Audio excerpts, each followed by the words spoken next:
سيقول السفهاء من الناس ما ولاهم عن قبلتهم التي كانوا عليها قل لله المشرق والمغرب يهدي من يشاء إلى صراط مستقيم۔ جزاک اللہ خیر۔ نادان لوگ ضرور کہیں گے انہیں کیا ہوا کہ پہلے یہ جس قبلے کی طرف رخ کر کے نماز پڑھتے تھے اس سے یکا یک پھر گئے۔ اے نبی صلی اللہ علیہ وآلہ وسلم ان سے کہیے مشرق اور مغرب سب اللہ کے ہیں، اللہ جسے چاہتا ہے سیدھی راہ دکھا دیتا ہے، اور اسی طرح تو ہم نے تم مسلمانوں کو ایک امت وسط بنایا تاکہ تم دنیا کے لوگوں پر گواہ ہو اور رسول تم پر گواہ ہوں۔ سبحان اللہ۔ اب آپ دیکھ رہے ہیں کس طرح ٹرانزیشن ہوتی ہے امامت کی، بنی اسرائیل سے بنی اسماعیل کی طرف، یعنی پہلے یہ چیز کس کے پاس تھی؟ بنی اسرائیل کے پاس، اور پھر امت محمد صلی اللہ علیہ وآلہ وسلم کے پاس یہ ٹرانسفر ہوئی اور ان کو امت وسط یہاں پہ کہا گیا۔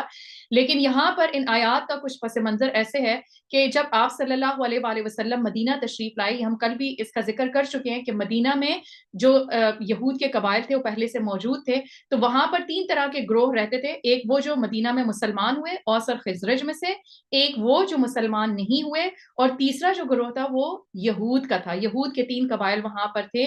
تو آپ صلی اللہ علیہ وآلہ وسلم جب ہجرت کر کے آئے تو اللہ کے حکم کے مطابق وہاں پر قبلہ جو ہے وہ بیت المقدس کو بنایا گیا۔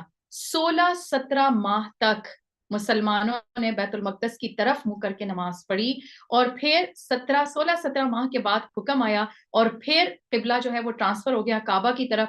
اب جب یہ حکم آیا تحویل قبلہ کا، تو اس کی وجہ سے آپ کو پتہ ہے کہ ویسے ہی وہ اعتراضات کے انتظار میں ہوتے تھے، ایک مرتبہ پھر لوگوں کو یہ موقع مل گیا مسلمانوں کے اوپر اعتراض کرنے کا، اور کیا کہنے لگے کہ آخر یہ کیا چیز ہے جس نے مسلمانوں کو ان کے قبلے سے پھیر دیا ہے۔ تو یہاں پہ اللہ سبحانہ تعالیٰ فرماتے ہیں کہ نادان لوگ کہیں گے، یعنی اس طرح کی جو باتیں ہوتی ہیں یہ نادانوں کی ہوتی ہیں کہ وہ اس طرح کی باتیں کرتے ہیں کہ کیا ہو گیا، نادان لوگ یہ ضرور کہیں گے انہیں کیا ہو گیا کہ یہ پہلے جس قبلے کی طرف رخ کر کے نماز پڑھتے تھے اب اس سے یکا یک پھر گئے۔ اے نبی صلی اللہ علیہ وآلہ وسلم ان سے کہیے مشرق اور مغرب سب اللہ کے ہیں۔ اس بات کا کیا مطلب ہے کہ عبادت کی اصل روح اللہ کا حکم اور اس کی فرمانبرداری ہے۔ اللہ کا حکم تھا تو منہ اس طرف تھا، اللہ کا حکم ہوا تو منہ اس طرف ہو گیا۔ اللہ جسے چاہتا ہے سیدھی راہ دکھاتا ہے، اور اسی طرح تو ہم نے تم مسلمانوں کو ایک امت وسط بنایا۔ امت وسط کے بیسیکلی 2 میننگز لیے گئے ہیں، ایک تو یہ کہ درمیانی امت، اور دوسرا معتدل امت، یعنی اس امت کو جتنے بھی احکامات دیے گئے ہیں ان میں ایک میانہ روی ہے، اور دوسری بات کیا ہے کہ یہ بیسیکلی برج ہے مخلوق اور خالق کے درمیان تاکہ تم دنیا کے لوگوں پر گواہ ہو، وٹنس، اور رسول تم پر گواہ ہو۔ پہلے جس طرف تم رخ کرتے تھے اس کو تو ہم نے صرف یہ دیکھنے کے لیے قبلہ مقرر کیا تھا کہ کون رسول کی پیروی کرتا ہے اور کون الٹا پھر جاتا ہے۔ یہ معاملہ تھا تو بڑا سخت، مگر ان لوگوں کے لیے کچھ بھی سخت ثابت نہ ہوا جو اللہ کی ہدایت سے فیضیاب تھے۔ اب آپ دیکھیں کہ یہاں پہ خاص طور پہ بتا دیا گیا کہ کیوں اللہ سبحانہ تعالیٰ نے یہ حکم دیا تھا۔ اب کچھ احکامات کی اللہ سبحانہ تعالیٰ مصلحت بتا دیتے ہیں اور کچھ کو نہیں بتاتے، تو یہاں پہ بتایا گیا یہ اصل میں حکم جو تھا اس کی وجہ امتحان تھی، یہ آزمانا کہ کیا جو مسلمان ہجرت کر کے آ رہے ہیں یہاں پر تو وہ اپنے قبلے کو بیت المقدس کی طرف کتنی آسانی سے موڑتے ہیں، یعنی رسول کی کتنی پیروی کریں گے اور کتنے ٹرین ہو چکے ہیں اس چیز میں۔ اور اسی طریقے سے جب اس چیز پر پکے ہو گئے تو اب جب دوبارہ تحویل قبلہ کا حکم آئے تو کتنا فوراً انسٹنٹلی عمل کریں گے، یعنی اسلمت لرب العالمین کریں گے کہ بغیر کوسچن کیے اللہ کا حکم ہے دیٹس اٹ، اس کے بعد کوئی دوسرا کوسچن نہیں، پھر فوراً اپنا قبلہ تبدیل کر لیں گے۔ لیکن صحابہ کرام نے کتنی خوبصورتی کے ساتھ اس حکم پہ عمل کیا۔ اس میں ہمیں احادیث سے پتہ چلتا ہے کہ نبی صلی اللہ علیہ وآلہ وسلم بشر بن برا بن معرور کی دعوت پر گئے ہوئے تھے، وہاں ظہر کا وقت آ گیا اور آپ صلی اللہ علیہ وآلہ وسلم لوگوں کو نماز پڑھانے کھڑے ہوئے، 2 رکعتیں پڑھا چکے تھے کہ یکا یک تیسری رکعت میں وحی کے ذریعے یہ آیت نازل ہو گئی۔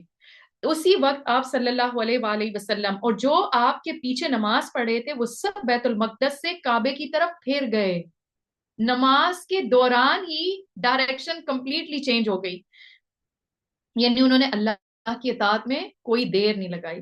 اس کے بعد پورے مدینہ میں منادی کر دی گئی، یہاں تک کہ کچھ لوگ رکوع کی حالت میں تھے اور یہ حکم سنتے ہی رکوع میں ہی مڑ گئے، کیونکہ مختلف جگہوں پہ لوگ نماز پڑھے تھے، تو جیسے جیسے لوگوں کو میسج ملتا گیا تو اب آپ دیکھیں کہ یہاں پر ان کو یہ جو کچھ گروپ تھا وہ رکوع کی حالت میں تھے، اور ان کو منادی کرنے والے نے منادی دی، انہوں نے یہ ویٹ نہیں کیا، اور دیکھیں رکوع کی حالت میں اپنے آپ کو ٹرن کرنا اتنا مشکل ہے، لیکن انہوں نے رکوع کی حالت میں ہی فوراً اپنا قبلہ تبدیل کر لیا۔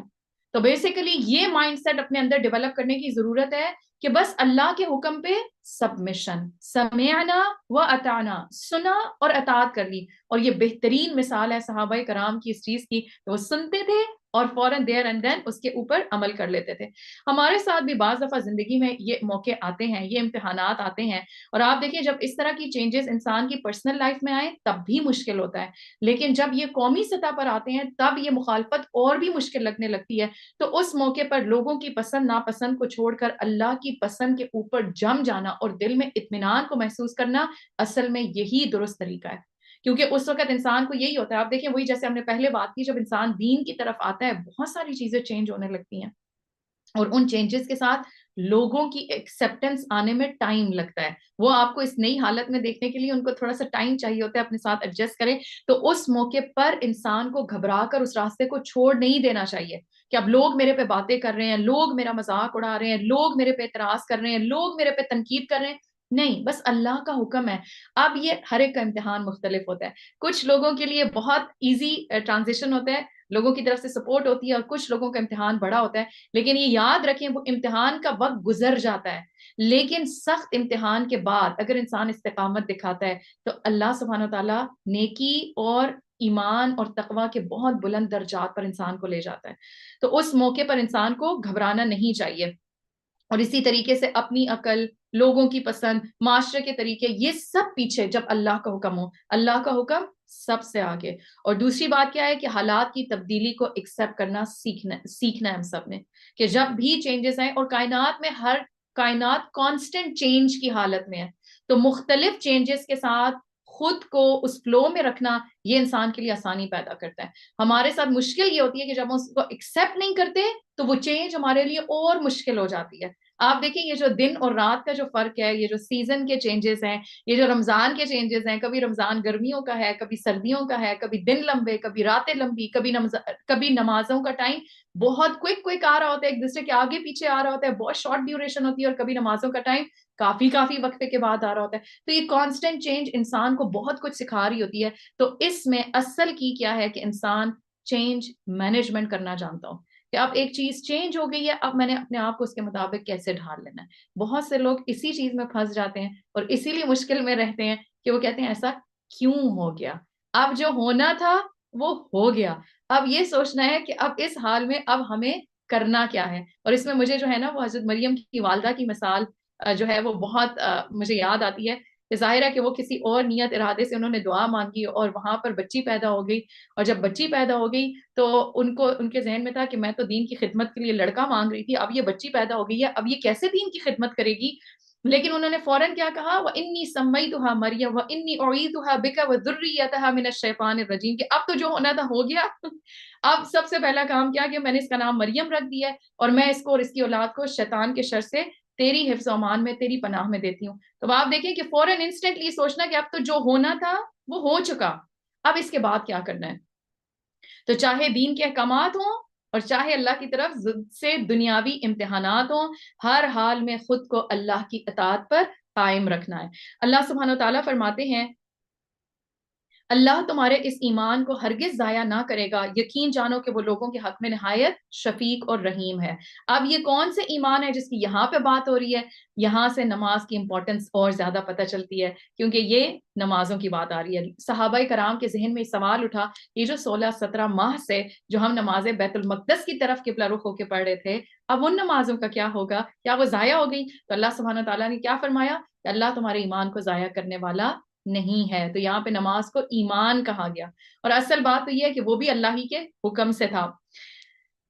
اے نبی صلی اللہ علیہ وآلہ وسلم، یہ تمہارے منہ کا بار بار آسمان کی طرف اٹھنا ہم دیکھ رہے ہیں، لو ہم اسی قبلے کی طرف تمہیں پھیرے دیتے ہیں جسے تم پسند کرتے ہو. یعنی آپ صلی اللہ علیہ وآلہ وسلم کی کیا چاہت تھی، آپ کی محبت تھی خانہ کعبہ سے، مسجد حرام سے، اور آپ بار بار اس انتظار میں تھے کہ کب قبلہ واپس بیت اللہ کی طرف ہو جائے گا. تو اللہ سبحانہ و تعالیٰ نے اتنی محبت سے آپ صلی اللہ علیہ وآلہ وسلم کی اس محبت کا یہاں پہ ذکر کیا کہ آپ کے چہرے کا بار بار آسمان کی طرف اٹھنا ہم دیکھ رہے ہیں، لو ہم اسی قبلے کی طرف تمہیں پھیرے دیتے ہیں جسے تم پسند کرتے ہو.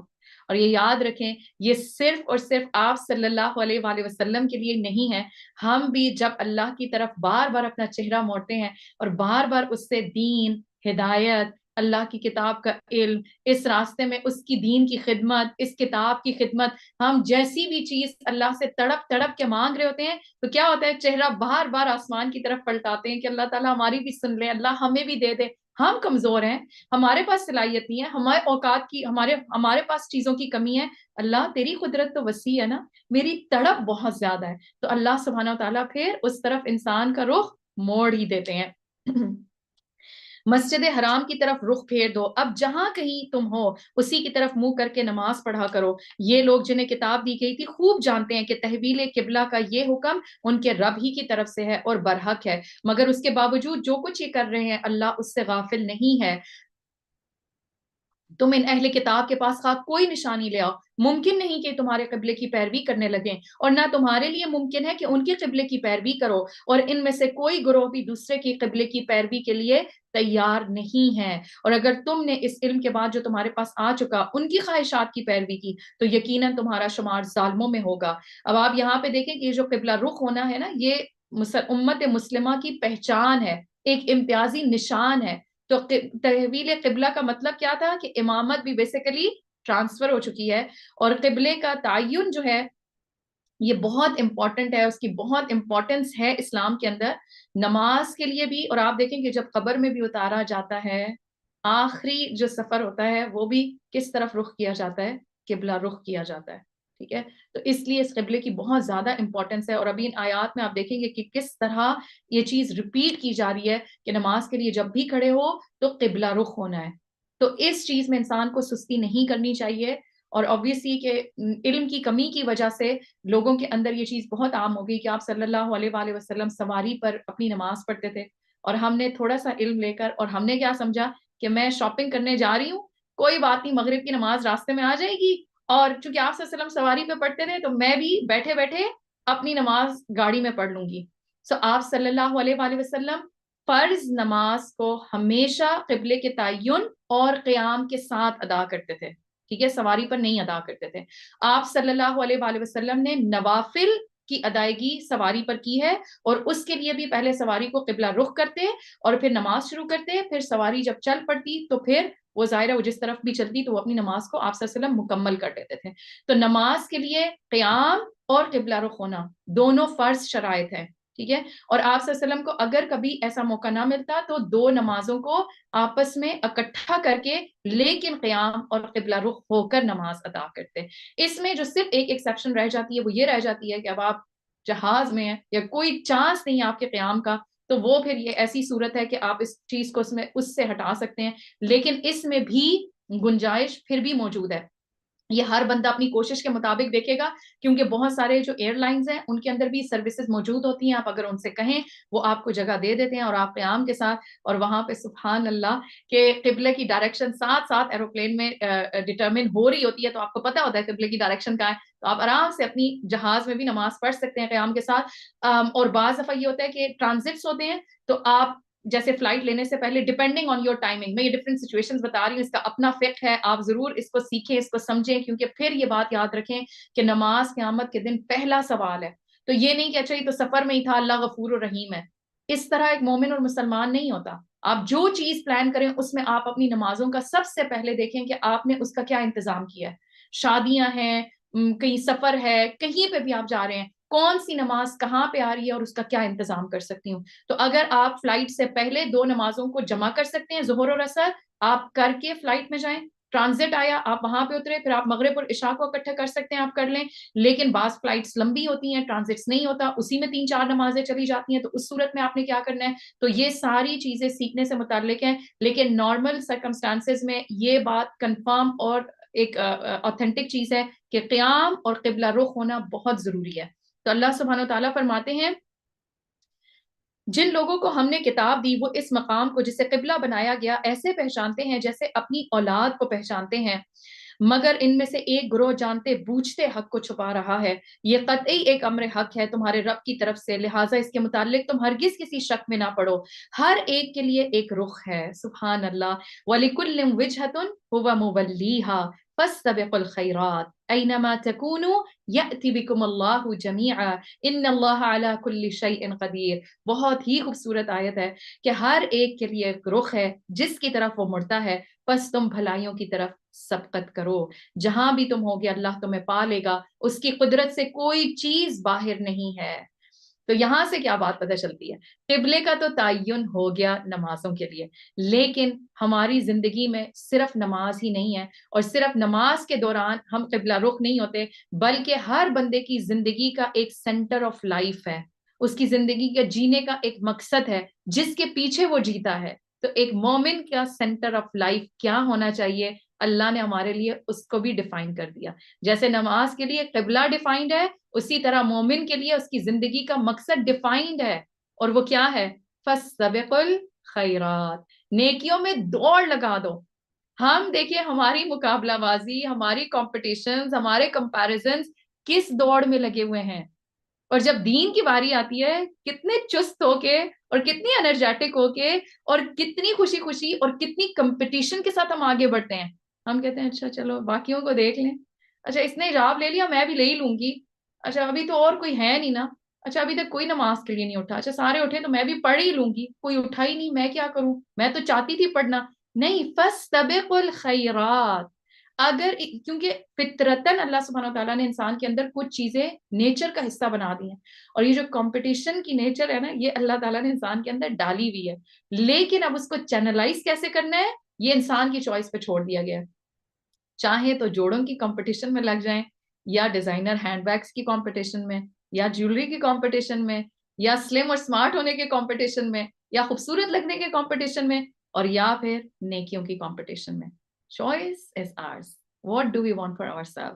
لیکن اللہ نے ڈیفائن کر دیا کہ ایک مومن کی جو زندگی ہے اس کا مقصد, اس کی زندگی, اس کا جینا کس چیز کے پیچھے ہے. وہ ہر لمحہ ہر آن اس تلاش میں ہوتا ہے کہ اس نیکی میں مجھ سے آگے کوئی نہ بڑھے, I want to do it first. اور ماشاءاللہ میں جتنے بھی اسٹاف ممبرز ہیں, اسٹوڈنٹس ہیں, میں ان کے اندر کچھ میں یہ چیز دیکھتی ہوں, مجھے بڑا رشک آتا ہے. پیپر چیکنگ ہوتی ہے, ڈیٹ سے پہلے پیپر چیک ہو کے بھیج دیتے ہیں, اور پھر اس کے بعد میں سوچتی ہوں ماشاءاللہ یہ انہوں نے سبقت کر لی. اچھا مجھے یاد ہے جب نگہت پھر مجھے حفظ کا ٹائم یاد آ گیا, جب میں حفظ کر رہی تھی اور میں اور نگہت ہم ساتھ میں بڈیز تھے, تو ہمارا ٹائم تھا کہ ہم نے لیسن سینڈ کرنا ہوتا تھا اس دن, اور نگہت ہمیشہ صبح کے ٹائم پہ نگہت کا لیسن آ جاتا تھا. میں نے کہا اس کا مطلب ہے یہ رات سے سارا تیار کر کے ریکارڈ کرتی ہے تبھی صبح بھیج دیتی ہے. تو میں اس کمپٹیشن میں ہمیشہ پیچھے ہی رہی ماشاءاللہ, نگہت کا ہمیشہ آگے ہوتا تھا. تو فَاسْتَبِقُوا الْخَيْرَاتِ, اور نیکیاں بہت واسٹ ٹرم ہے. یہ مت سوچیں کہ اگر میں یہ کام نہیں کر رہی تو کوئی فائدہ نہیں, مجھ سے تو یہ تو کسی اور کے حصے کا ہے, مجھے اللہ نے موقع ہی نہیں دیا. اچھا میں تو تہجد کے لیے نہیں اٹھ سکتی, میں تو اتنی دوائیاں کھاتی ہوں تو اب کوئی فائدہ نہیں. اچھا مجھے تو اتنا اچھا قرآن پڑھانا نہیں آتا, میں تو کچھ کر ہی نہیں سکتی. نہیں, یہ میدان بہت وسیع ہے, اس میں بہت وسعت ہے. مسکرا تو سک ہی سکتے ہیں نا, تو اتنا مسکرائیں کہ آپ کی شخصیت کی پہچان بن جائے. اور مسکرانا اس لیے نہیں کہ لوگ یہ کہیں بہت مسکراتی ہے, مسکرانا اس لیے کہ آپ صلی اللہ علیہ وسلم کی سنت ہے, یہ صدقہ ہے, اور اس کو اپنی صبغت اللہ اپنے اوپر چڑھا لیں, اللہ کا رنگ چڑھ جائے کہ یہ مسکراہٹ اس دین کی وجہ سے ہے. اسی طریقے سے اور بہت ساری نیکیاں, کسی بیمار کا حال پوچھنا ہے, کسی کو مشورہ دینا ہے, کسی کو کلاس کے لیے انوائٹ کرنا ہے, کوئی بھی نیکی, بس اگر آپ نے یہ مقصد اور گول بنا لیا نا, آپ یقین کریں آپ کی نگاہیں فوراً اس کو ڈیٹیکٹ کرنا شروع ہو جائیں گی. یہ موقع ہے, ادھر یہ نیکی کا وقت ہے, یہ مجھ سے کوئی لے نہ لے, یہ اپرچونٹی مجھ سے کوئی پہلے نہ اچیو کر لے. تو اس دوڑ میں انسان کو جب لگتا ہے تو آپ دیکھیں کہ چھوٹی چھوٹی نیکیوں کی دوڑ سے آپ شروع کرتے ہیں اور اللہ آپ کو کہاں پر لے جاتا ہے. لیکن فوکس اس چیز کے لیے ہونا چاہیے,